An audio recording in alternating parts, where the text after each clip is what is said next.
First of all, Jade was absolutely built for this. I mean, what a perfect dude to get us hyped up for the maroon, top to bottom, all maroon, all the time. For the first time in quite a while, man, we're continuing the trend, the tradition now of the Thursday show, starting with the latest uniform hype. And man, it's going to be nice. They're all white, we're all maroon. It's going to be a nice contrast. It's going to be a great game, man. It's what a game week. The build up to this game has been nothing short of spicy, and I did not expect it. We've gone through game weeks versus Notre Dame, Florida, and Arkansas. But the lead up with Missouri has by far been the most eventful. It's spicy out there, man. Credit to the Missouri fan base and their presence online. I was not familiar with your game. There are a bunch of them out there. But there's been a lot of back and forth, a lot of talk about Kyle Field, the little house in which we reside. Maybe people thinking it's not as loud or as intimidating as we might think it is. Maybe the quarterback kind of, disregarding it a little bit, saying, oh, practice is louder. We have the sirens in our ear there. We have the speaker in our ear there. Kind of firing some Aggies up. And yeah, I'll acknowledge that's not a direct shot to Kyle Field. But Josh Rosen wasn't taking a direct shot at Kyle Field when he said anything over 50,000 all sounds the same. Look, man, you're kind of disregarding the subject at hand. Aggies are taking note of that. Not only Aggie fans, not only the fan base, not only the 12th man, but did you watch Mike Elko's radio show yesterday? At the end of the show, unprompted by great host Andrew Monaco, Elko brought this up. Elko said, hey, I heard the quarterback said that practice is louder than Kyle Field. That sounds like a challenge to the 12th man. Are you feeling challenged? Are you going to this game? I've been talking about this since the offseason. Missouri and any opponent that A&M faces gets a blessing for the game being at 11 o'clock in the morning. It's hard to get in the stadium on time, especially if you're coming from out of town. It's going to be a mad dash to the entry of the stadium. People will be filing in late. People don't get as much pre-gaming done beforehand. People a little bit drowsy, a little bit tired from the night before. And sometimes the first quarter can be a little bit soft crowd-wise. We got to get there early. And not only that, take the fuel. Take the bait. Take what they've been saying. Missouri fans do not respect this stadium. They do not respect this environment. It's time to go show them what it's all about. So if you're going to this game, get there early and be as loud as hell. Yell your heart out. The Aggies need you in this one, and you've been challenged. So it's time to step up, baby. It's time to step up. We had to lead with that. We had to talk about it. It's good to see all you guys here on the pregame call-in show. The call-in link is pinned in the chat. I see a couple of y'all already in the waiting room. I'm going to go through a quick spiel here, and then we'll get right into the callers at the start of the show. So if anybody wants to get in there, go ahead and get into that link now. It's pinned in the chat. Click it. You'll be prompted to enter a waiting room, and it's super self-explanatory and easy to do. But thanks for being here, guys. If you haven't liked and subscribed, if you could drop a like while you're here, I'd appreciate it. I think most people I see in the chat right now are subscribed, but if you haven't, just double-check and make sure you're subscribed. It helps a lot. I want to get into a couple of quick thoughts about this game before I say what's up to everybody in the chat, before we get into the calls.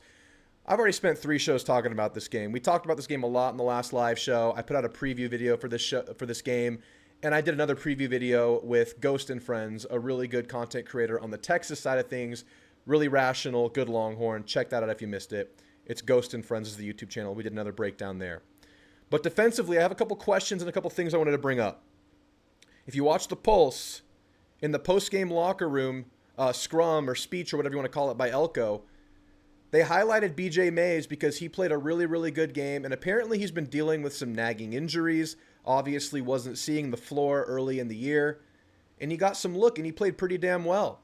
And obviously, nickel's a position of paramount importance in this game where you have the plethora of receiver talent that Missouri does, specifically Luther Burden, who lines up in the slot, the guy that the nickel will be covering most often. So who gets the nod at nickel this week? Is it going to be Jaden Hill? We've seen Jaden Hill work through some lumps.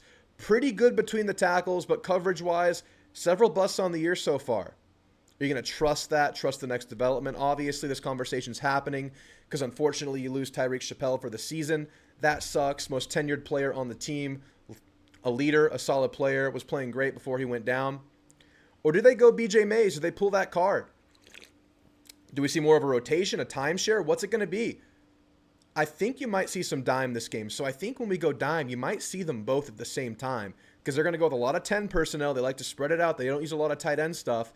They'll spread it out and they'll run out of that. They'll do their quick hitters out of that. They'll go a lot of sideline to sideline type of stuff, a lot of misdirection, a lot of eye candy out there. So you might lean on both of them. So BJ Mays coming on comes at a really good time, and we haven't highlighted that in any show yet. So I definitely wanted to bring that up with you guys and see if you guys wanted to give me some feedback on that.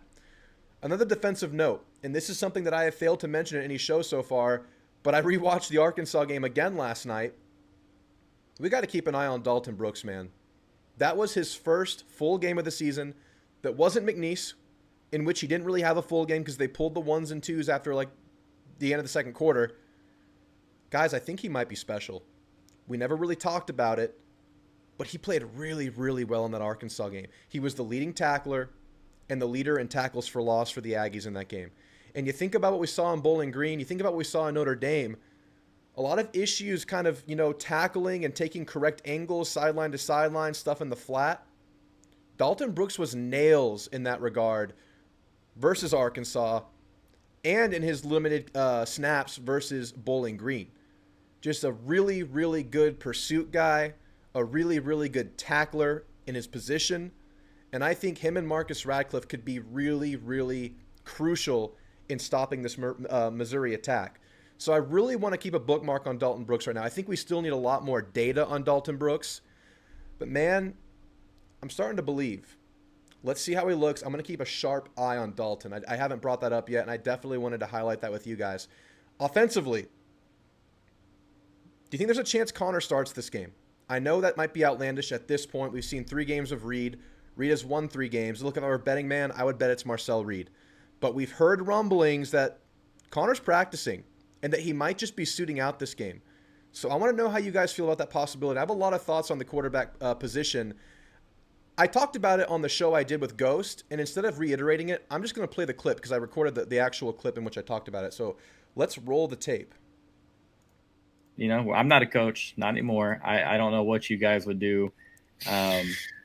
Yeah, I guess I'll give you my take since we're here, and I'll just put the speculation cap on. Why not? I mean, all right, so since the Florida game, I've been under the mindset that Reed has a chance to win it based on just the opportunity he has. And he has won 3 games in a row. But I think that we are so deficient in the passing game right now.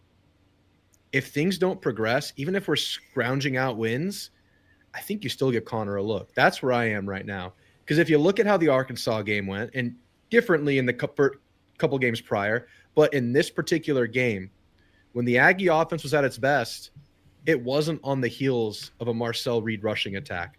It didn't really have to do with that. A&M has shown they're a really good running team. Le'Veon Moss is currently the 3rd leading rusher in the SEC. You have more than serviceable backups behind him. And, maybe Reed can give you some stuff scrambling, but I know Connor doesn't have the wheels that Reed does, but Connor's liable to scramble for a 3rd and 6 first down. He's done it time and time again. He can get that done. It's not like you're a fish out of water when you need Connor to go scramble if the middle of the field kind of vacates and the defenders turn their back to the quarterback. Connor can get that done. Where I think A&M is just so lacking right now, and we've been talking about it, is just pocket passing, man. It's just passing, dropping back, reading defenses, and finding guys. And I think A&M has enough in the running game right now to where Connor doesn't really make you that much more one-dimensional. I feel I've been listening to a lot of national takes on this game and A&M as a team, and I like Marcel. I don't want this to turn into a Marcel hate fest or anything like that. I really like Marcel. He's the quarterback of the future. Whether he starts the rest of the year or not, these reps are paying dividends for the future of A&M and for Marcel Reed himself. He also has a great mindset, great parents, father's a coach. All that stuff is true. Limits turnovers, good dude. But I still lean 100% to a 100% healthy Connor Wigman if he's available. If he's available at 100% this week, I think you give Connor the look. And if it doesn't work out, you can always just say, hey, that shoulder's flaring up, and we'll throw Reed back in there. I know that's not a great way to approach a game, but I just think this offense is begging for a passing game. I think the receivers are better than a lot of people think. I think the receivers have been getting separation these last few games. I think there have been a lot of opportunities that Marcel's just missed, and maybe he hits them a few weeks down the road.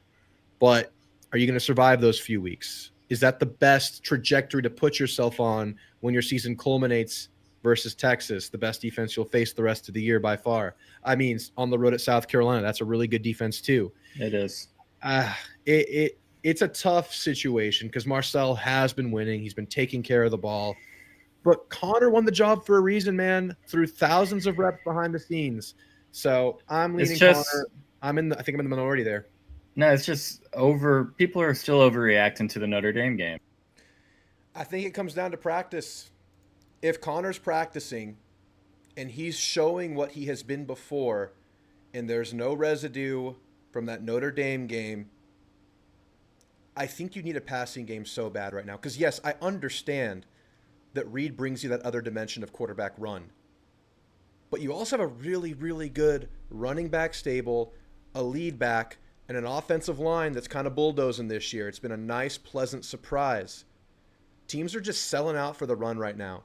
And you bet your ass Missouri's going to do the same thing. If Connor's out there, can he make them pay on some of those looks that Reed's been missing?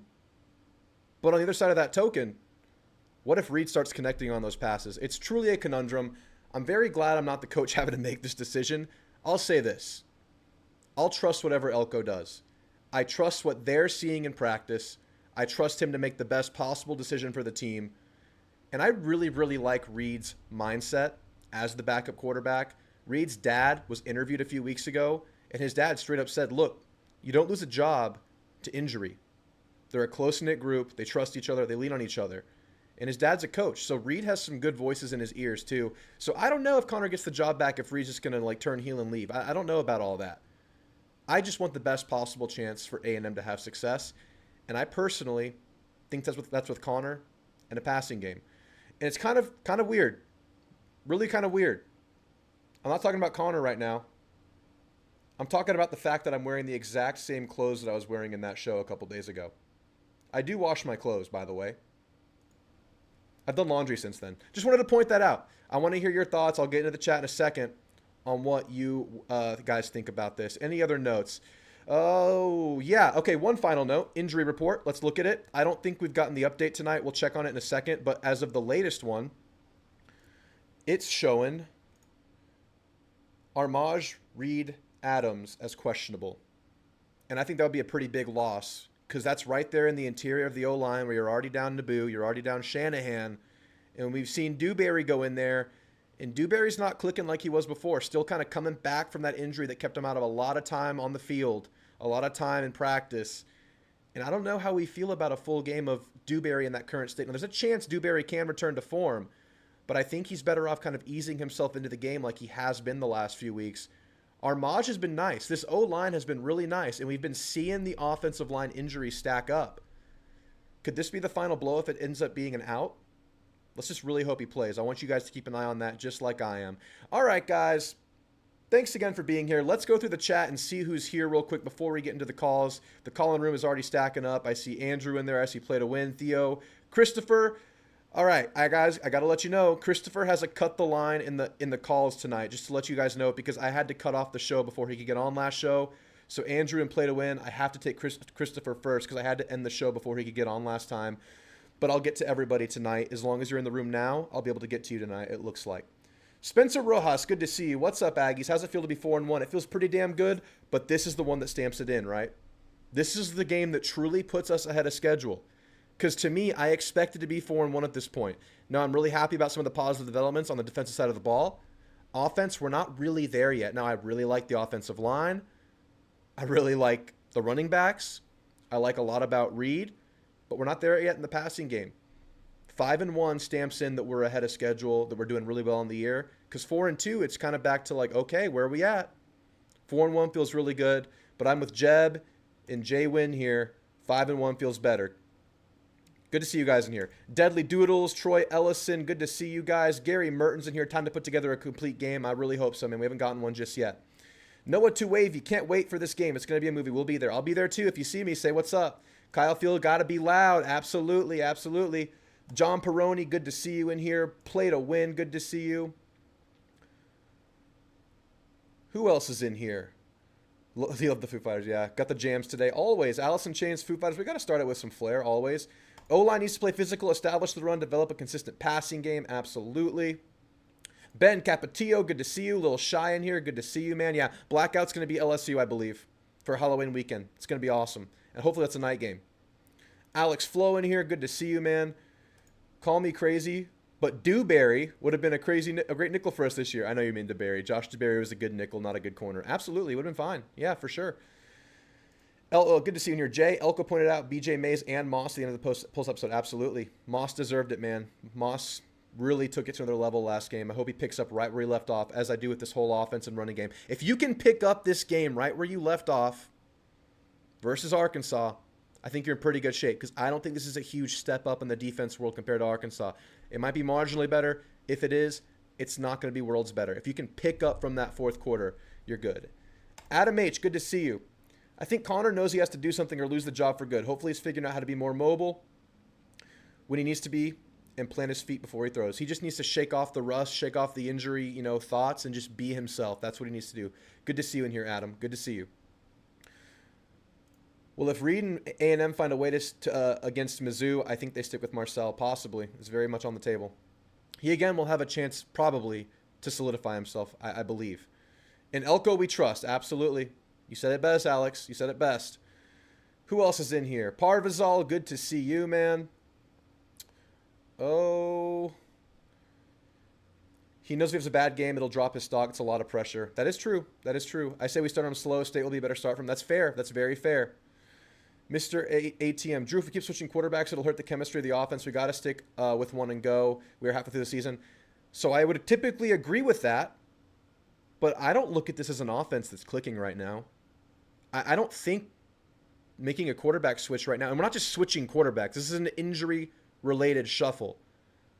I don't think pulling a quarterback right now would destroy chemistry. That's just me personally, because I don't think you have any kind of rhythm really offensively. Now, if you were clicking offensively, I would be totally agreement. I would be keep read. But you're really not.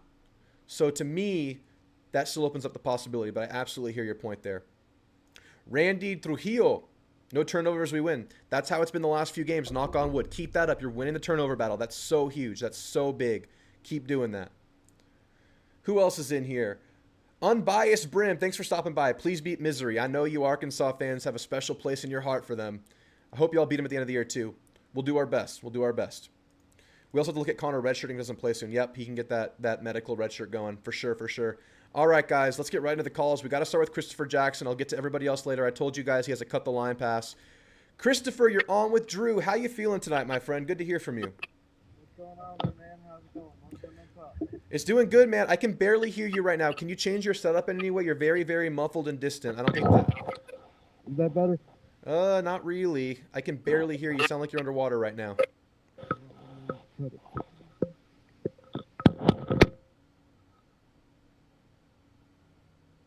I can't hear you at all. Here, I'm going to take one call, then I'll pull you in second. Give you a chance to fix that. We'll keep you right in line, okay? All right, just try to get an adjustment going. All right, we'll get Christopher on second. Andrew, you're on with Drew. How you doing tonight, my friend? Oh, I'm doing great. How are you? Not too bad, man. What's on your mind tonight? Oh, man, really, I am pleasantly surprised and proud of our defense last game. I don't think our DBs have really got enough recognition.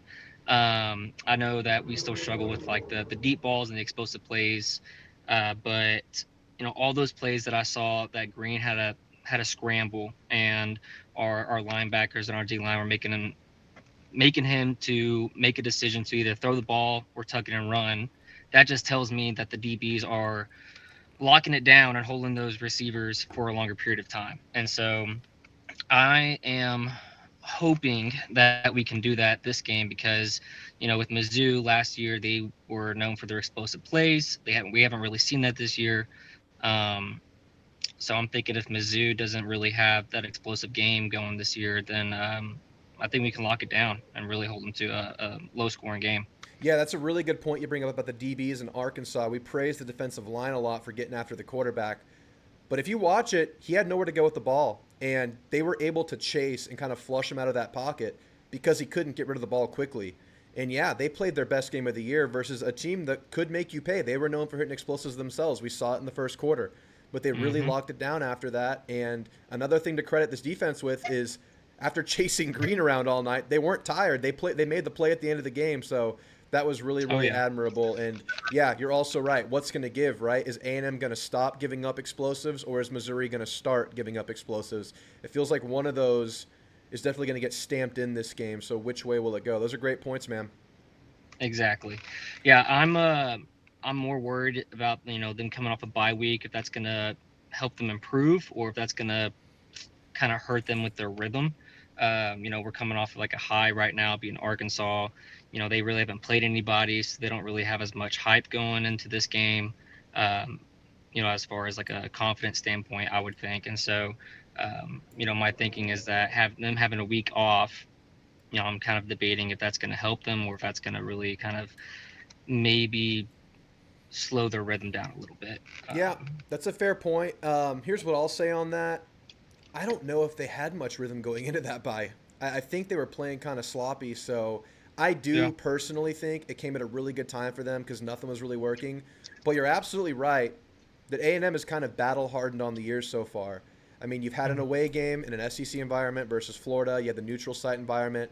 You had some close games, probably against, relatively similar competition that they were, but they were at home for all 4 games that they started with. They haven't hit the road yet, and they're finally going to do that after sitting at home for a bye week. So hopefully the fact that A&M is kind of, fresh off kind of a heater, especially defensively, that hopefully works in their favor. Now, while I have you, I forgot to mention at the top of the show, we do have a little bit of a contest going. If anybody can get the score prediction right for a given game, you get to go on my Hall of Fame, which basically means you're on every show for the rest of the year. You're on this whiteboard here. It's written in permanent marker, not dry erase. So you'll be immortalized on the show. Do you want to give us a score prediction while you're on, Andrew?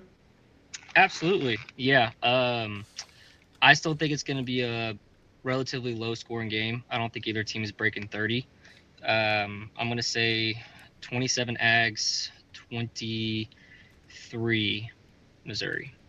Nice. Yeah, that sounds about right. I believe the over-under is set at 48, so that's a slight over. Yeah, man, that seems right about where it might be. I don't think either team's going to explode given A&M's kind of offensive struggles and what they're working through and A&M's defense and the fact that their offense hasn't been clicking yet. So I'm very much on board with that score prediction. All right, Andrew, thanks for calling. Any closing thoughts you have for us? Yeah, I mean, I was gonna want to talk about what everybody's talking about, the quarterback situation. I say we start Reed. I think that he's done the best job that he can. I still don't think that he's really gotten into his stride, and so if we can start off hot with the running game and start running some play action plays, I really think we make them pay in the air. If our running game really is struggling, I think it might be time to put Connor in there because, Reed really hasn't been able to go over the top of the air. And so I think, I really don't want to fall into a Florida situation where you're switching out quarterbacks every other drive. But, I think if Connor is healthy, then, yeah, let's give him a shot. Nice, man. Yeah, it's very, very likely still, even having said everything I've said, that Reed's the starter. And look, he has a chance to solidify it. I mean, there wasn't too much progress from Bowling Green to Arkansas for Reed's passing, but I'll say this. He attempted more of those one-on-one shots that were kind of available to him. He just wasn't accurate on them this game. Whereas versus Bowling Green, I feel like he didn't really even attempt them, even though they were there. He didn't see them. So that's progress, I guess. So, yeah, once again, Reed's out there. If Reed can start making them pay in the air with his running ability combined, I mean, you have a dangerous, dangerous weapon. So we shall see, man. But all right, Andrew, I appreciate the call, man, and enjoy the game. You going to the game? I'm not. No, sir. Can't Still make enjoy it this time around. Still enjoy it. Sure. Still be a great time. All right, Andrew, I appreciate the call. Hope to hear from you in the future. Yes, sir. Have a good one. You too. Great call from Andrew. Quick check-in with the chat, then we'll get into play to win. Christopher, if you're still there, I see you're not in the waiting room. Whenever you get it figured out, I will put you in the front of the line. So you have time right now. We only have 2 people in the waiting room as of this minute. All right, let's just see who else is in here really quick. Cecil Simmons, Marcella's winning. If it's not broke, don't try to fix it. Stay with Reed. He's winning games. I respect that. I respect that mindset. look, we might not totally agree on everything, but I think there's validity to every possibility right now. So you may be very well right, Cecil. Gary says no letdowns in special teams. Make the field goals we should. No block punts. Bussy needs to pop one. We need to get Bussy 1 and 6 more involved in the short passing game, in my opinion. Get them some screens. Get them some handoffs. Those are some athletes we need to try. Totally agree, Gary. Nathan says, Burden does not scare me playing the slot. I think Willie or Rick should handle him, but not sure Hill can hang. Yeah, I don't know what they're going to do there. There's a very good chance they put Willie and kind of have him match, but I don't know. I don't know what they do. They haven't really done that all year. But they have good receivers outside of him. Theo Weiss is statistically better than him right now. Mookie Cooper's really good. They probably have like 4 or 5 guys that can make you pay. So everyone's going to have to be on minding their P's and Q's this game for sure. I trust Willie on Burden. Sure. Yeah, he's our best. Ronnie Barker from Tokyo checking in. Good to see you. Reese Baird. I think Connor long-term, if he's healthy, we put him in. That's what I say too. But I'm open to all possibilities, like I said. Gary Merton says 27-21 Ags. I love it. Everyone's kind of within that like 30 to 20 point margin right there. Reese says, just because as we looked in the last week, Arkansas kept 8 in the box until we started getting a passing game. Yeah, and teams are going to keep doing that. And that slows Reed's running ability down too. So they're selling out for both run options because you don't have a quarterback passing option right now, really. Or a threat, I should say. So, yeah, they can sell out for both by doing that. In the fourth quarter, we were able to run. Yeah, if we're not able to run, we're kind of, stuck. That's kind of what we saw in the second and third quarter last game. The run game kind of stalled. You weren't hitting passes. That's when you kind of wish you had someone that can complete those passes. But it could be Reed. He's so young. He's learning game to game. It could be Reed. And if he starts hitting, I mean, game over. Game over. This team becomes complete. All right, let's get to the next caller. Play to win. You're on with Drew. Did I see you in the chat saying you have some inside info about the AC joint? Yeah, I do. Hey, Drew. Good to see you, man. I did a little research just to see about it, and I saw a couple of videos, and there a couple of doctors saying that it's usually 6 to 8 weeks, what they call evidence of a clinical healing. So we're only in the 4th. Let's see. Reed started the Florida game, right? Yes. We get the schedule. I got the schedule here. Okay, then we go. See, we got Missouri. Hang on a minute. My computer's refreshing. Yay. Okay. Yeah. 1, 2. So we're in the 4th. I guess the 4th week coming into Missouri. The Missouri game Saturday. So if that is correct, 6 to 8 weeks, that puts Connor, if he does come back at the LSU game, October 26th. So if they follow that 6 to 8 week marker. Yeah, I've heard a lot of things about an AC joint injury, and I'm no doctor, but if that's the case, then yeah, he's a far ways out. He did get hurt in the Notre Dame game, but it sounds like there was some sort of re-aggravation after the McNeese game in which he did play going into that Florida game. Sounds like it didn't respond the way they wanted to, so I really don't know where it's at. It could be a different timeline if we're going back to Notre Dame, but I saw you. I think you started there with Florida, so yeah, I think the consensus opinion is that he needs to get through the bye week. But like I said, rumors this week that he's practicing. So yeah, if I'm a betting man, it's not this game. But I think there's a possibility. That's just kind of where I'm at. Yeah, he took an injection, so I'm thinking it's a sprain. I'm not a doctor either, but there's like 6 levels, and the first one's a sprain. And if that's all it was, and then he could take an injection, he could have played. But Elko decided to go with Reed, and so far it's been working out pretty good. So if that's the timeline, he could come back in the Missouri game. We might get surprised, and he ends up going into the game, because that would be from Notre Dame to then. That'd be 6 weeks. Right. So that's a possibility. But according to the doctors, the 2 doctors agree that, it's usually the heal is 6 to 8 weeks. And there has to be evidence of a clinical healing. So that before they can return back to their sport, that's how he put it. I said, okay, well, we'll see. But the thing is, Reed's been working out, and he just seems to add an extra dynamic to the offense, and they're working well together. And to pull him now and then put Connor back in, I don't know. I mean, because if they put him back in and we lose the Missouri game, oh well, we should have kept Reed in. Yeah. And we might have won the game. So I don't know. It's interesting to see. I'm a little excited, anxious to see who's going to start Saturday because we might get surprised and it might be Connor. Yeah, yeah. I'm really looking out for these next two injury reports because last week, if you guys remember, they actually declared Connor out on one of the later week injury reports. He wasn't questionable. He wasn't a game time decision. They felt like they knew enough to state him as out. I don't know if it was Thursday or Friday because if you guys don't know, they release a report Wednesday, Thursday, and Friday as needed. So, yeah, we'll see, man. I mean, it does make us a little bit harder to scout, which is good. And we heard Coach Drinkowitz talk about, it's semantics that they're listing him like that. They think it's Reed. He could be right. And, if I see Reed out there, I'm happy, man. I trust this team. I trust the coaching staff. I mean, he can win the game. Yes. He can win the game. 100% he can. I trust Coach Elko. If he decides to go with Marcel, hey, I'm 100% behind you, Coach. Yeah. Because he knows what he's doing. Man, the guy, I mean, he proved himself at Duke as a head coach. Oh, yeah. He brought that with him back to A&M, now as head coach. So, and something else, was watching the Pulse. And let me tell you something, man. That was pretty scary. When I looked at that defensive line, our defensive line. Oh, man.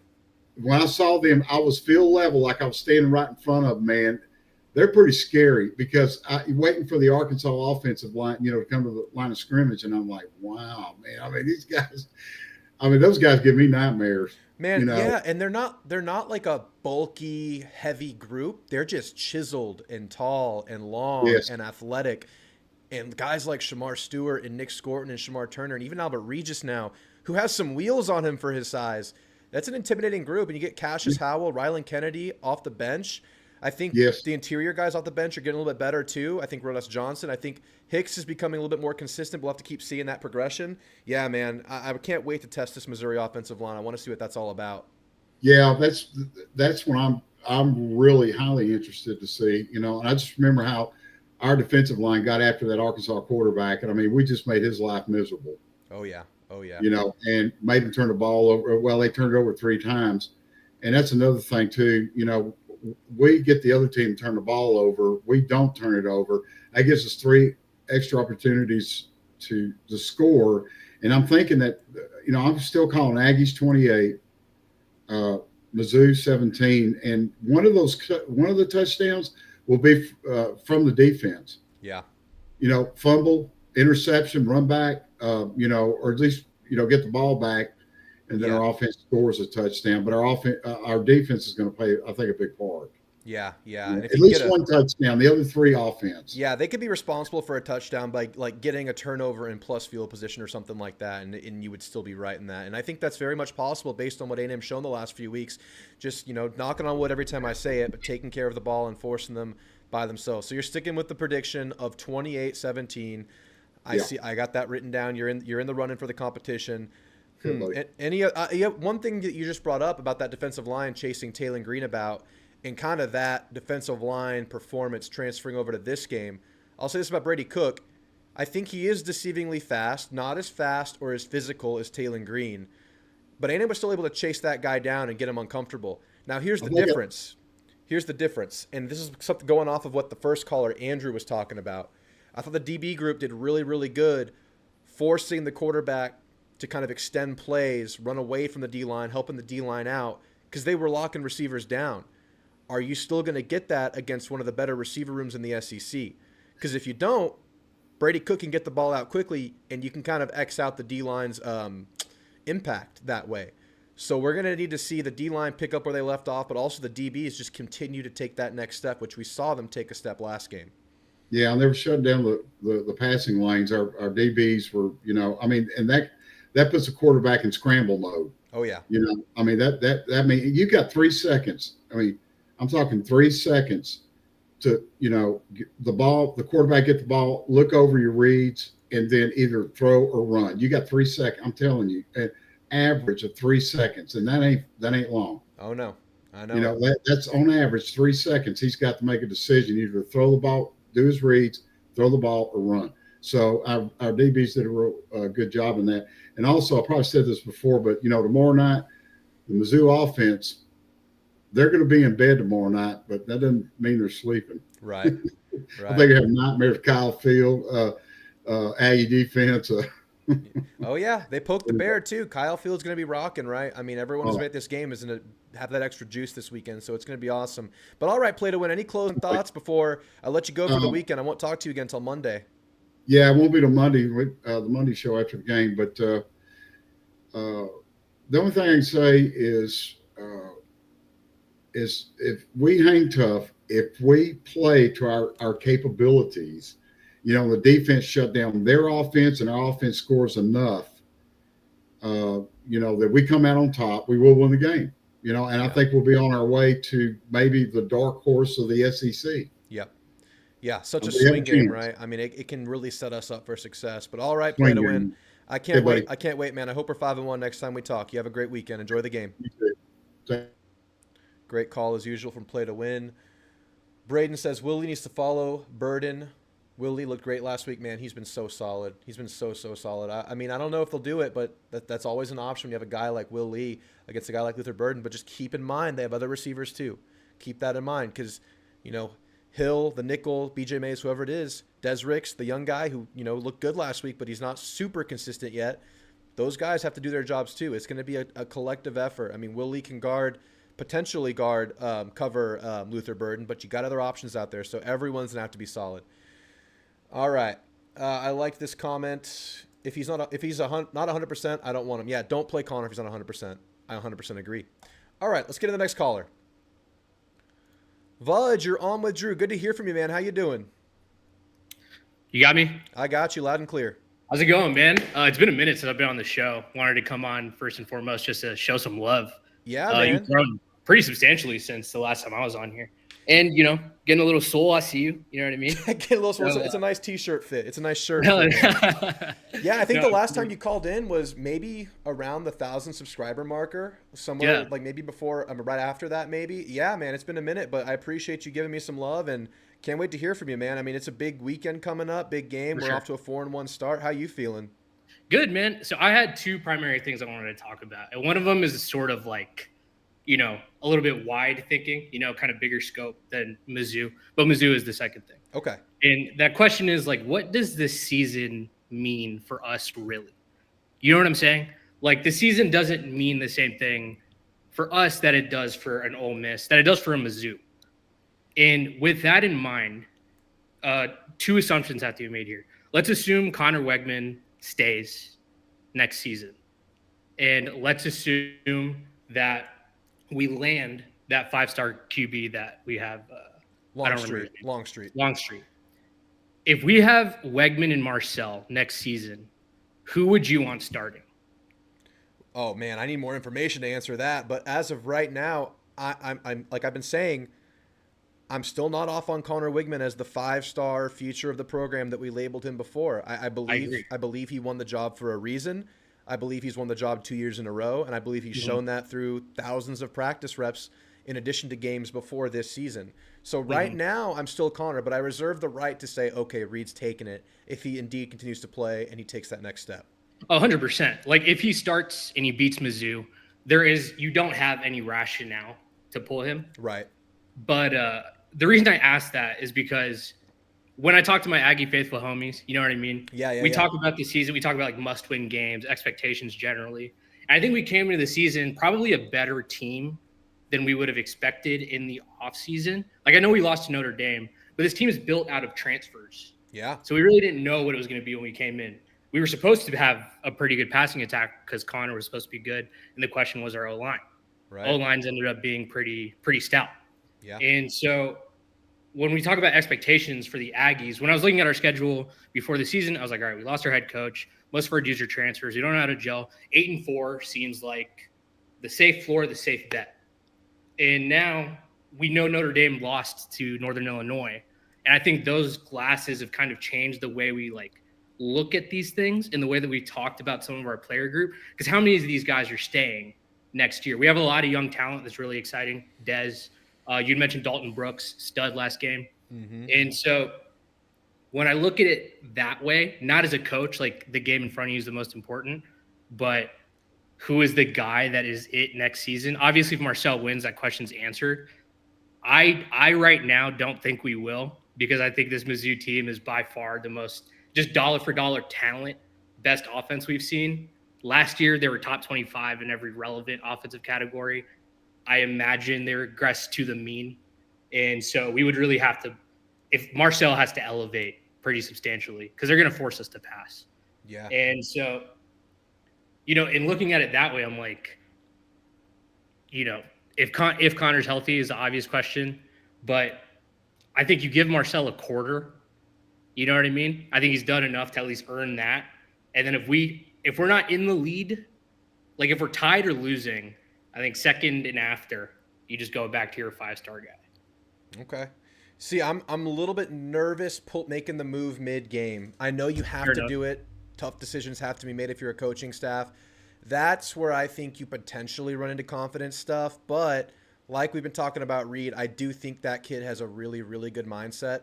And For sure. I think there's some validity to that. I think there's a really good point to be made there, because I think if you're not winning and you're not where you want to be mid-game, I think it's probably has to do with an offense that's stalling out, and you would want to get a spark somehow. So I think there's some validity there. Going back to what this season means, look, it's a chance to get ahead of schedule, I think, and it's a chance to take an opportunity of a manageable schedule.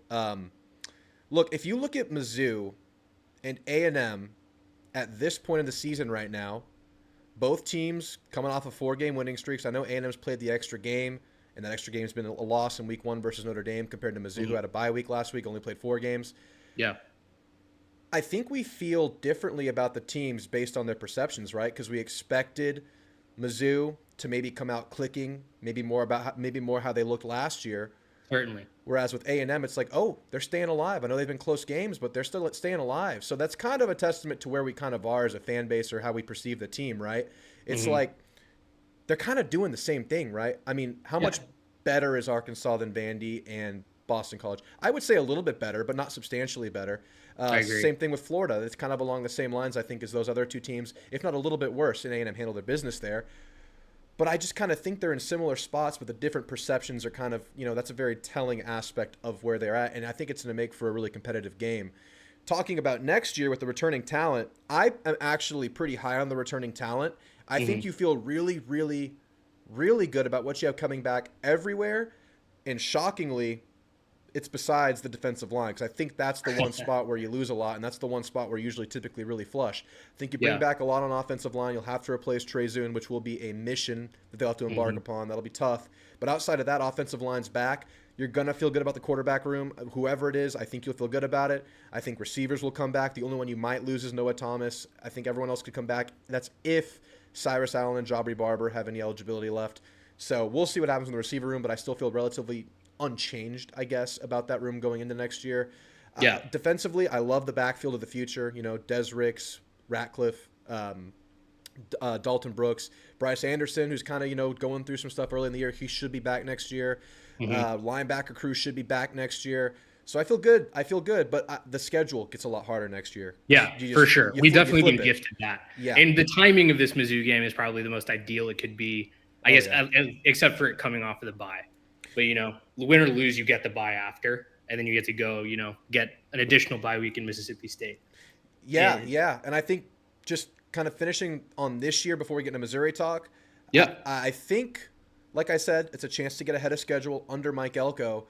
And, I mean, it's an opportunity. It just is. Now that you've gotten yourself in a position where your season's still alive mid-year, you have to take it for what it is. If you're able to improve enough week to week, you can find yourself alive this season. And I don't know what kind of carryover that means for next year, because a lot of stuff can happen in a college football offseason. For sure. But it could mean a lot of recruiting it could equal a lot of recruiting benefits. It could equal a lot of, perception amongst transfer candidates and players coming into the program. It could mean a lot and really set this program up for success in the next couple of years, the beginning of Mike Elko's tenure. That's probably the best answer I have heard. In terms of, because I ask my homies this all the time, and they're like, dude, we can make the playoffs. And I'm like, yeah, we could. But what, I'm happy with 9 wins, We're not a man. natty team. We're not an SEC championship winning team, really. Yeah, right. It doesn't feel like that right now. I think in a year one with so many transfers, I think there is more room for success kind of intra-season than there is for other teams. But right now we haven't shown that we look like that. But getting ahead doesn't necessarily mean making the playoff, right? It means getting some signature wins, getting a 9-10 wins with a bowl game. That would be huge. No, I agree. I agree completely. I love that answer. Sweet. And then, yeah, I mean, Mizzou, you've already mentioned, and a lot of the people on here have already mentioned, but I do really think this game will be won offensively for us on third down. Because, I mean, Colin Klein, that dude, I think he's a smart guy, but the man will run it on first and second down until it does not matter how long that second down is, but the brother hates throwing it. It can be a little bit frustrating at times, but we haven't had a ton of success. Like our success rate on first down, very good. It's like 50%. Second down goes down pretty substantially. But yeah, I mean, just being able to not get so many 3 and outs. Like we talked about, explosive plays and limiting them. And we gave Arkansas the ball so much. Oh, yeah. And like our defense stepped up. They're going to have a substantially harder time doing it against Mizzou. 100%. And like Luther Burden is terrifying. I won't hear any of like the stats aren't there this season, but the dude is an animal. And Nate Noel is hella good. My brother I grew up in South Florida. He went to their rival high school. So I'm very familiar with that Northwestern product. But so in that way, I think as long as we can convert first downs and be like a ball control offense to the degree like we can be, we have the best shot. Because I imagine Mizzou, I think they will play their best game. It would make sense coming off of a bye Yeah. with a game versus a team and in an environment that should bring, I think, a more focused approach to the team. It would make sense to get their best shot. But Yeah. I also think they're going to get, they're not going to get the A&M that showed up against Bowling Green at home. They won't get that team that they're playing against. So I think they're going to get A&M's probably best shot as well. And defensively, I think that's really, really good. But what is A&M's offensive best shot right now? That's kind of my question. For sure. And I do think their defense is vulnerable, though, by the way. And speaking of Luther Burden, since you mentioned him real quick, his stats are down. I just want to point out to everybody, I don't think he played the first game of the year. If he did, he like left early or it was a blowout and he didn't play much. And he got sick mid-second game. So he's really only had 2 games of production. And he's been pretty okay in those games. So, yeah, he's fine. He's still Luther Burden. For sure. No, I mean, they have offensive talent all over the board. And the question is, have they just regressed this much? Right. And if we get the same team that played against Vandy, we win the game. For sure. Yes. But, I would be so surprised if you come out of a game from Vanderbilt like that, you have a bye, and then you go to Kyle Field, and you have a chance to really set yourself up for the playoffs. Like, you're allowed to lose to Bama if you beat us. Right. And so huge mulligan. Yeah. And so last thing for me is Noah Thomas is 6'6". He's 6'6". I know we're not a pass-first offense, but, I mean, the dude needs to be getting way more looks. Their DBs are small at Mizzou. They lost so much defensive talent, particularly on the back end. They had 2 DBs go to the NFL. Yeah. And so one of BC's, like, actual touchdowns, not the one where it was, like, the fumbled snap, and they managed to get the TD, was they have a 6'5" wide receiver who's, like, half the man Noah Thomas is. And he just mossed the dude. Yeah. So, I hope they're going to force us to throw for sure. Blake Baker is going to bring all the pressure. And so I just hope that we take advantage of that when it exists, because we just haven't been able to do it. And I don't know if it's like people keep bringing up the fit with Colin Klein. It's just I hope the guy is better at scheming people open, because separation isn't just a factor of your athletic ability. You know what I mean? Like, yeah. Here's what I'll say on that. And first of all, I have some good news for you. Blake Baker, who coached them to a really, really good season last year, pressuring the quarterback, he got poached by LSU. Oh, that's right. Yeah. And they lost their best edge rusher. They still have Johnny Walker, who's a really good edge rusher. But I think the point still remains. I think they're still going to try to get after Reed. They're going to try to make Reed uncomfortable. I totally lost my other point I was going to make off of what you were saying, so I guess I'll just let you conclude. Yeah, we were just talking about Noah, and I just hope that he's like a dude that can, he hasn't hit his ceiling, and I think that's mostly our fault. Yeah, and here's what I'll say. That's exactly what I was going to get at. So over the last couple of games, I think Noah's been getting open. He's had opportunity. I thought he's had one-on-one opportunity. I even thought he had some one-on-one opportunities, not necessarily wide open, but players 6'6", receiver. You want to give him opportunities, jump ball opportunities. I even think he had that in Notre Dame, not as consistently as recently. But last game, I mean, think about the play where they called PI where Noah fell down. That was a huge jump ball opportunity where he had a step. There were a couple other plays where he had a step, and Reed just missed him. So maybe it's not consistently, but there are opportunities there. And if you connect on 1 or 2 of those a game, you feel very differently about this offense and how threatening it can be in different ways than it already is. So I really think, even with whatever's going on with Klein, I think there's enough there that a quarterback just needs to connect on, and that's why I have this Connor Wigman thing going in the back of my head as well this whole time, because I think that I just completely changes agree the with you on game. that. Yeah, that's kind of where I'm at, and I think the offense kind of just changes and evolves over time, being that it's only game 5 or whatever under the new staff. Yeah, no, feel you, man. And hey, I appreciate you having me on. Always a good time. I'll definitely be tuning in a little bit more over the course of the season. That Texas game, I'll be in here. Oh yeah, you got to call in. Hey, you want to give a score prediction? I know you have Missouri winning it. Do you want to make the Hall of Fame with that? Well, man, my heart won't let me. If I'm going to give a prediction, I wouldn't bet money on it. But if I'm going to give a prediction with nothing on the line, all right, I'll say A&M 24, Mizzou 21. I think Randy Bond sends us home. Hell yeah, man. All right. Well, we got you entered, Budge. I appreciate the call, man. Hope to hear back from you soon. Yep. Later. Great call from Budge. Real quick on the chat, then we'll get into Theo, who's our last caller right now. Christopher, if you want to get in here, last chance, bud. I'm sorry. It just wasn't. I just could barely hear you, and I couldn't continue with the call. But if you're there, Christopher, call in. I see Aggieland79 saying 27-23 A&M. A lot of people in that margin still. Turner and Scorton will be on. I think Stewart will come back for one more year. I don't know, man. They're salivating at his potential in the NFL. I don't know. It's tough. I do think Rylan Kennedy's a guy you can build on in the future, though. You still got DJ Hicks, who I think still has some more, developing to do. You got young guys. I mean, we'll see, man. And you know what? A&M could be a big draw in the transfer portal from D-line. We saw it last year, so we shall see. That's the one area I'm kind of questioning going into next year, but that's way ahead of things. We're not dominant like top offenses. No, we're not. And I think there's still plenty of room for improvement. And like I said, this is such a Jimboism. Plays are there, man. We're just not hitting them. He took a turn. We're just not executing. Wasn't finding the inches. I think there are plays there in the receiver group. That's just my opinion. I know not everyone agrees with me. That's fine. If we want to make the playoffs, we'd have to win out. I think with our schedule, there is enough meat to lose one more game. I think we would be competitive at 10-2. I think if, that includes a win versus LSU and or a win versus Texas. Road win versus South Carolina, who has some respect right now. Road win versus Auburn, conference game. You already have 2 road conference games, or 1 neutral, 1 road. I think 10-2 gives you a chance, but you want to guarantee it win out 100%. You make the freaking SEC championship if you win out, obviously. You can make the SEC championship by losing 1 game because you're 2-0 in the SEC right now. So, are they going to kick out an SEC championship loser? I don't know. Aggies are going to kick ass. I hope so. I think they can. I think the O clicks 41-17. Baby. If that happens, man. Easy E, I'm half expecting Wigman to start. Slightly worried, but I'm slightly excited. Rewind to the beginning of the show. I had a whole spiel about it. I think there's a chance, too. I would still lean Reed, but there's a chance there, I think. I pray this game doesn't come down to Bond winning the game. Yeah, I'm not going to speak on Bond. I'm not putting any juju on that out there. We'll leave that as it is. All right. Theo, you're on with Drew. How you feeling tonight, my friend? I am doing well, buddy. Yeah. Hanging in there, enjoying the game, and just trying to. I don't know. My heart is telling me that we are gonna win this game going away, but then my mind says, at the beginning of the year when we're talking about, what the game was going to be like, we had this as a loss. So I did. I'm like, do I stick with what my brain said at the beginning of the year, or do I, go with what my heart and what my new data has said in terms of what we look like?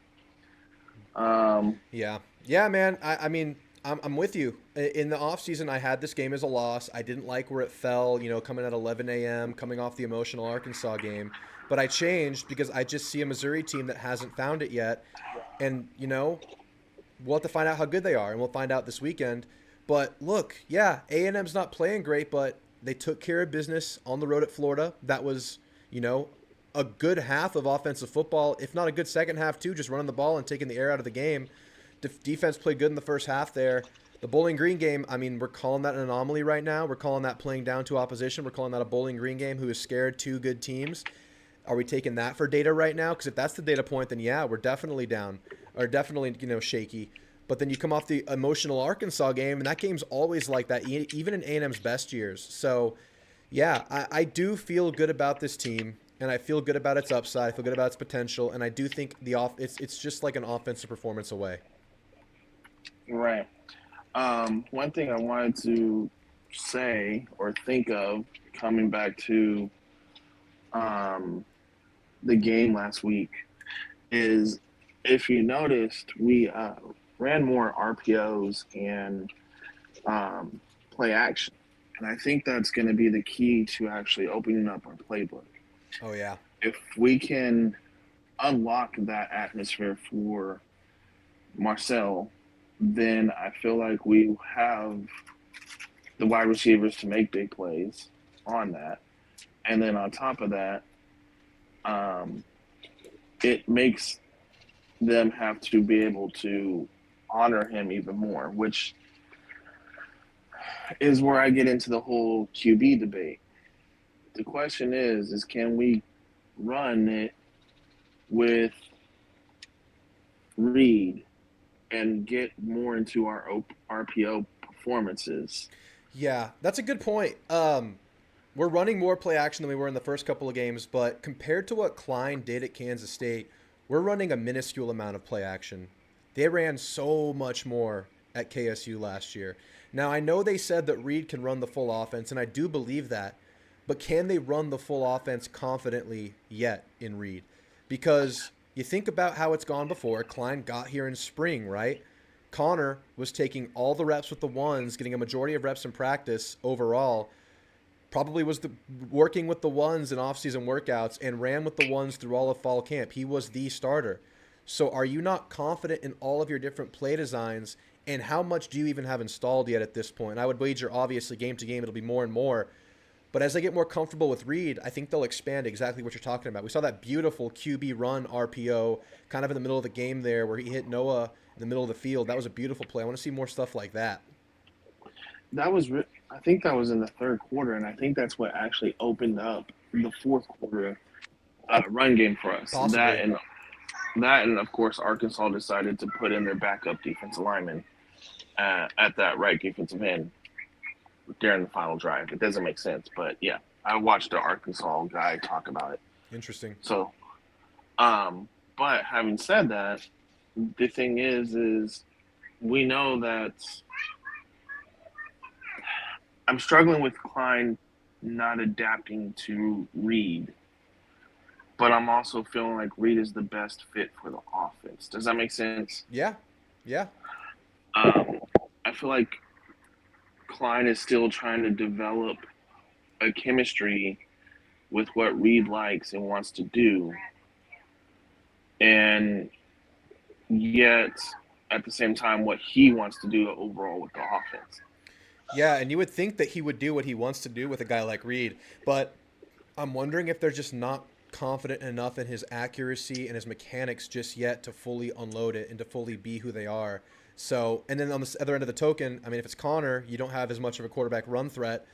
That kind of works against it too. So, yeah, it's a tough job for Klein right now, and yeah, he does need to step up and make it work right now. And like I said in my last video, they now have 3 games of film and experience under Reed as the starter in game action. Reed's been practicing with the ones for 3 weeks. I would expect that this point is when the offense, starts to become more fully molded to him. Comfort both ways, quarterback and coach and quarterback. And this feels like around the time it should really start clicking. And I think we saw, like I said, some subtle progressions last game, but not fully there yet. Right, and I think we saw more progression, period, throughout the last couple weeks in that regard as well, because we have started to see the playbook open up a little bit in the passing game. Yeah. And I know a lot of people are like getting mad that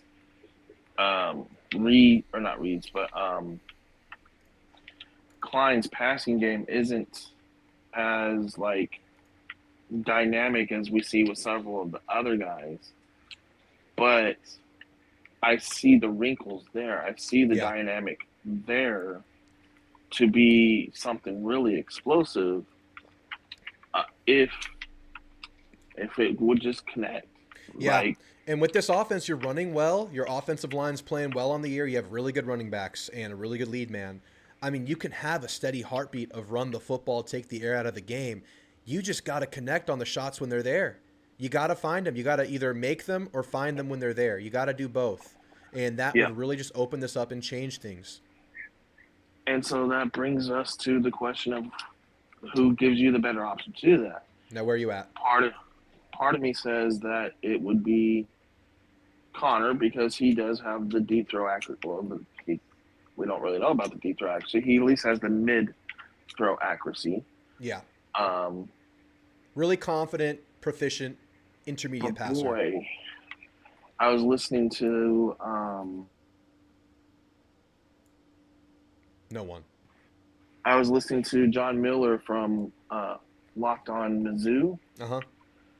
and he was really talking about how Marcel, even though he isn't the most accurate passer, he really holds the linebackers and the defensive line to have to honor the run read before dropping into their passing sets. And so that leaves your cornerbacks and your safeties in a very peculiar situation for a brief period of time. And I'm wondering how much that outweighs each other. That's just, Yeah. and I know I'm talking circles, and I know it's not really clicking the way I want it to, but That's just where we are, man. That's just kind of where we are. I think that's kind of just, typical for where we are as a program and where our deficiencies are in year one and with a new system and with a lot of new players and a young quarterback. I think it's fine and acceptable and normal to kind of not be very certain about where it's going at this point. And that's why this game, once again, is another opportunity to take those steps, kind of like how I felt in the Florida game, kind of like how we felt in the Arkansas game. It's like, what is the next development? What is the next evolution? And while we've seen incremental things on offense, we've seen a lot on defense. You're at a point right now where it kind of is you're forcing your hand versus a Missouri team that you're probably going to have to score in the, probably in the higher 20s to score to win the game. So, yeah, man, I know you're feeling this way right now, but I have a feeling you might get more answers one way or the other after this game. Speaking of which, did you want to give a score prediction? I'm probably going to get roasted for this, but Oh, let's hear it. I'm excited. 31-28 Mizzou. 31-28 Mizzou. You're not there yet. I don't. I love Klein. I talked Klein up all season, all off season. I thought Klein was the best hire that we probably could have made. And, well, outside of maybe getting Kalen DeBoer's OC, who's at Alabama with them. But I don't know if I can trust Klein. I don't know if I can trust Reed. I know we find a way to win our games so far, but can we trust that stays the course? Yeah, no, it's totally fair and valid what you're saying, man. I mean, we're not at a point right now where we're just super confident in this offense game to game. Like I said, we're getting there at the defense, but you're totally fair right now. And I'm getting there with the offense, but it's such an incremental increase that I don't know if we can keep up with a Missouri that is in year 4 of their program and knows what they want and knows who they're going to go to. All their same guys back as last year offensively. And it's just looking to make a statement of coming out and making the point that, hey, we're still here. Yeah. However, like I said, my heart, I'm going to give you 2 scores. Take the Missouri one as the main score.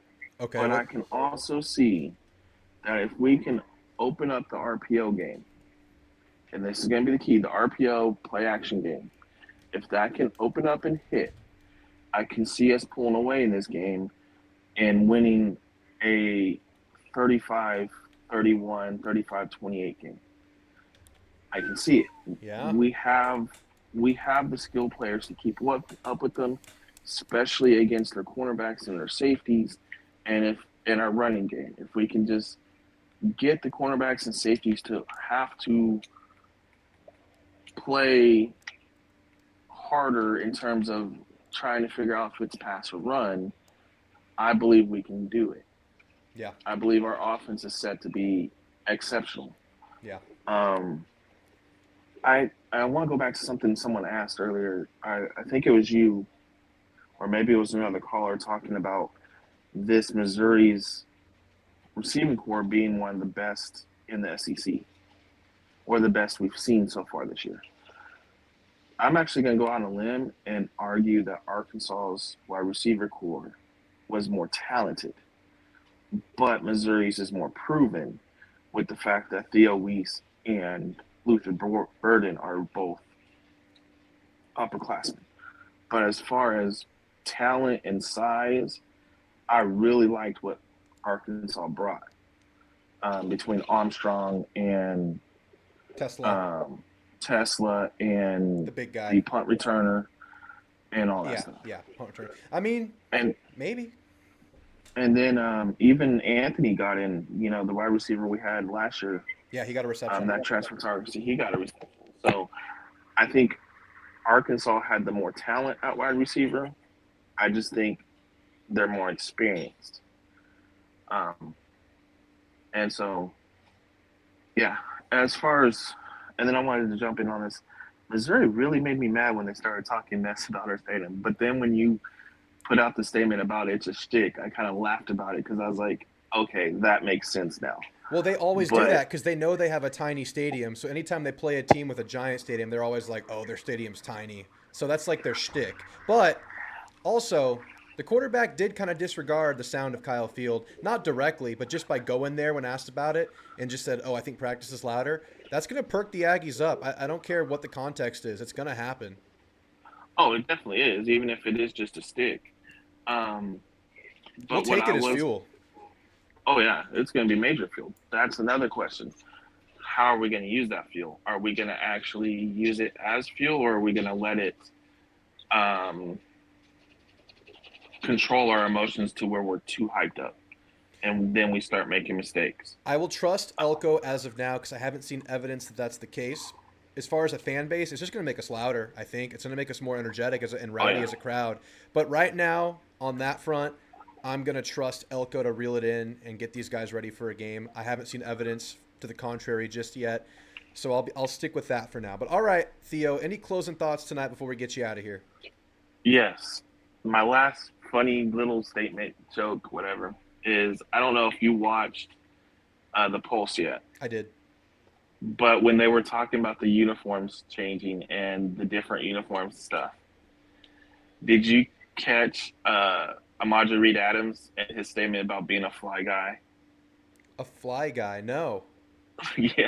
Go back and watch it. He's like, I'm a fly guy, so I'm down with being in new uniforms or something like that, or changing uniforms out like that or something. It was just kind of hilarious because here's this big old offensive lineman talking about being fly and stuff. I love Amaje, dude. I hope he plays this weekend. He's awesome. He's funny. He's a leader. You saw him hyping up the huddle before the game in the Pulse. Did you see that cut where he's just there, like he's doing the pregame? Like usually a player steps up before games and hypes up the position group, and he was doing it for the O-line. We'll miss him if he's not there. Oh, definitely. So, and even if he's not there, that's where the whole RPO and we have to start getting the ball out quicker comes into play. Yep. So final comment before getting out of here is hit the... He said hit the likes, guys. Hit the likes. All right, I'm going to stick with the chat for a few more minutes before we get out of here. I see a couple things I want to address. First of all, Easy E. Drew, I want to hear your boldest prediction for the game versus Mizzou. And if you have any questions for me, throw them in the chat right now. We'll end the show with a little bit of chat talk. Boldest prediction for the game versus Mizzou. Here's my boldest prediction that I've put out so far. I think Arkansas's front seven is better than Missouri's. And I think that A&M can have their way in the running game and protecting the quarterback once again. That's probably the boldest thing I've put out there. Something that I could throw out there that's outlandish, like a bold prediction, like something that's crazy. Ooh.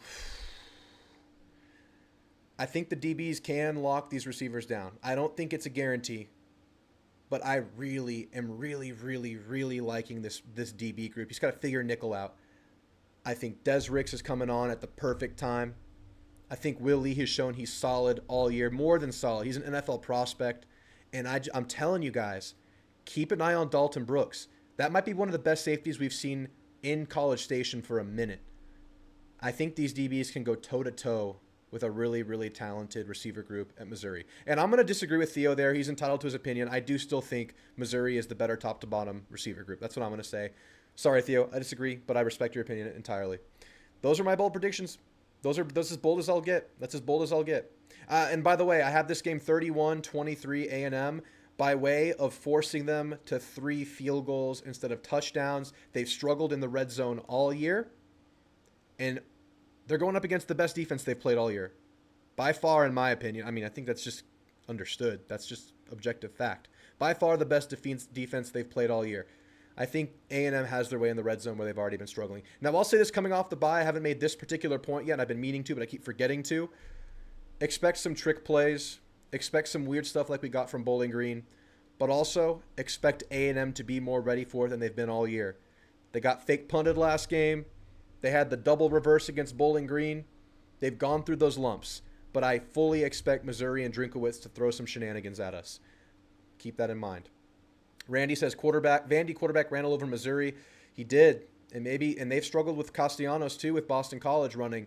So maybe Reed is the best answer here. Maybe Reed's legs is the bane to their defense. And look, I said going into the year, I wasn't the highest on the Missouri defense because they lost Blake Baker. They lost their defensive ends coach. They lost their safeties coach, all to LSU.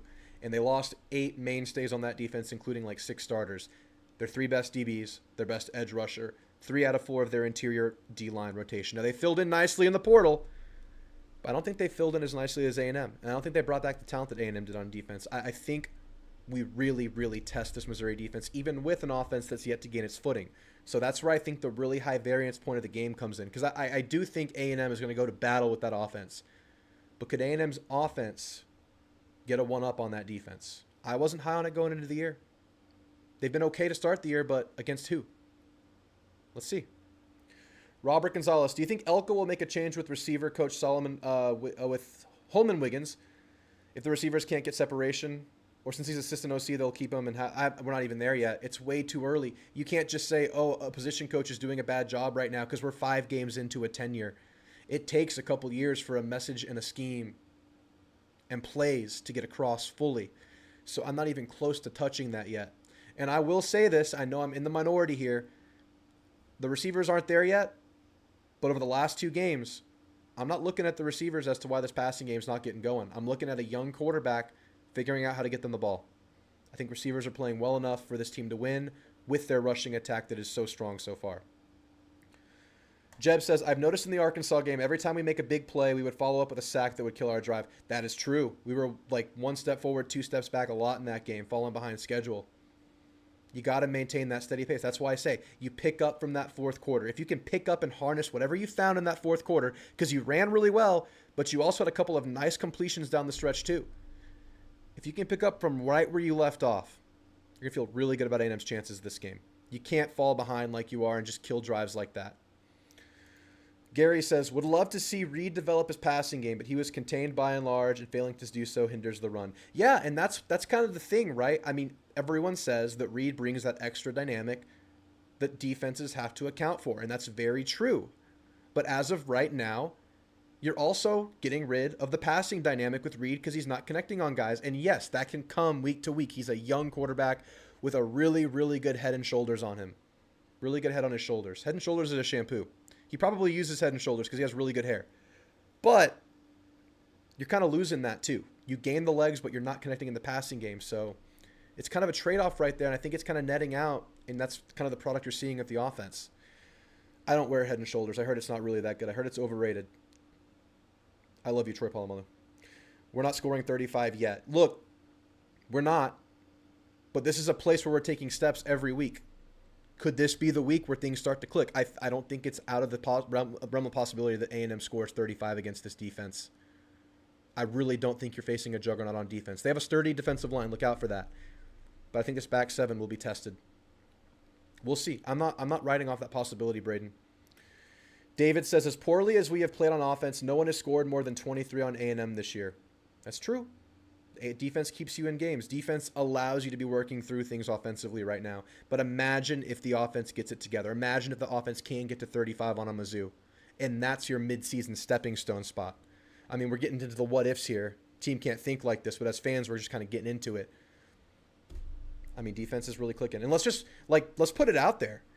Defense can't take a step back this game. Defense cannot slow down or pause in their development or just let up at all. And we really hope that this opposition brings the best out of them. They've been stepping up. Best game of the year coming off of it. But if you take a step back, you're going to pay. Easy E again says, this feels like a game that A&M lost under Sumlin and Jimbo. I don't know if I trust Elko enough to believe A&M can pull it off. I feel like it'll be close, but Klein and Reed and Wigman are still not meshing well. We got to see that next evolution of the offense. I agree. We're still banking on week to week right now. That's kind of where we are. Who else is in here? Brad Duncan says, score is 34-30. Not sure who wins it yet. Okay, so you're a little bit higher scoring. You're smashing that over. Nice. I respect it. Adams looked fine after the Arkansas game. He was celebrating. I noticed that in the polls. He was running around celebrating with the team, for sure. Any other questions in the chat before I get out of here? Drop them right now, or else we're going to end the show. If not, it's all good. I'm not trying to force you. Arky's front seven is definitely better. Yeah, I think so. And they found it late. Pick up. 26-20 Ags, man. I would take it. I'll take an ugly win. I'll take a 1-point win. I'll take a 7 overtime win. Win the freaking game. Keep your season alive. Keep developing. Trooper Drew, were you the one that called in? Great talking with you, Drew, man. I appreciate you calling in. That was a great call. I hope to hear from you in the future, man. Always love hearing from you guys. Great call, Drew. I appreciate you, man. Everybody sack the like button like it's Brady Cook. Yes, sir. We're at 60 viewers, 28 likes. Can we get the likes up to 40 before we get out of here? I'd greatly appreciate it. You guys have been awesome tonight. Great chat, great calls. Great last show before we go into the midpoint of the year. Can you believe we're halfway through it? This is the 6th game.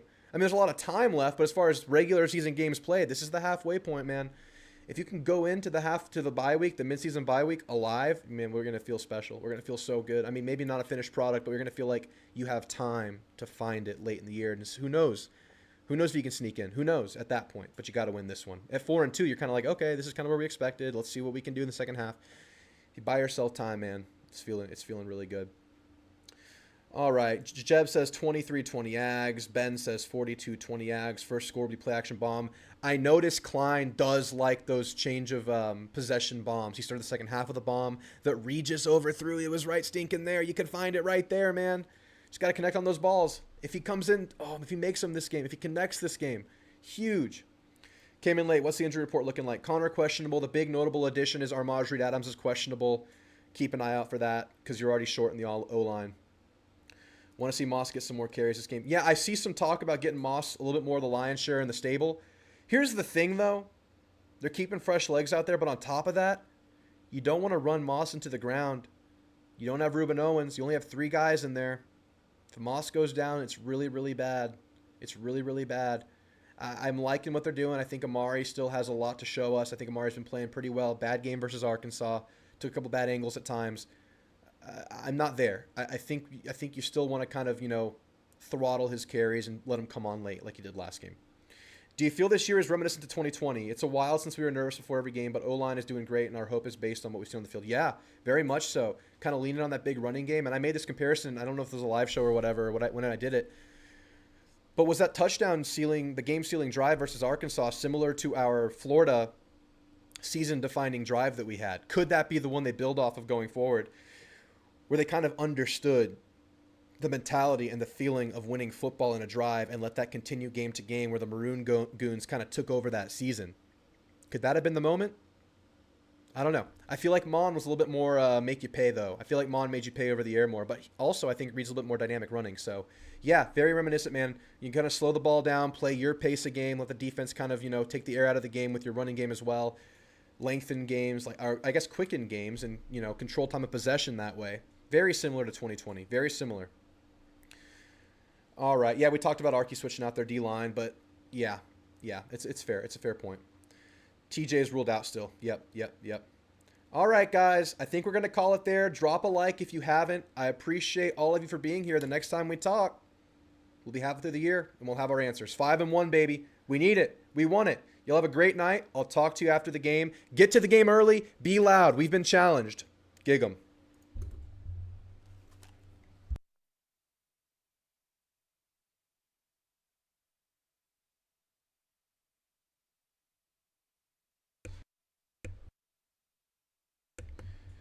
Do you want Marcel Reed to hold field goals? I don't know. They already have their guy there. Has it been an issue all year? You just, for the threat of a fake field goal? I don't think they're going to do it. I don't have anything there. I don't think they would do it. I don't think that's something that they've been doing. But you never know. You never know.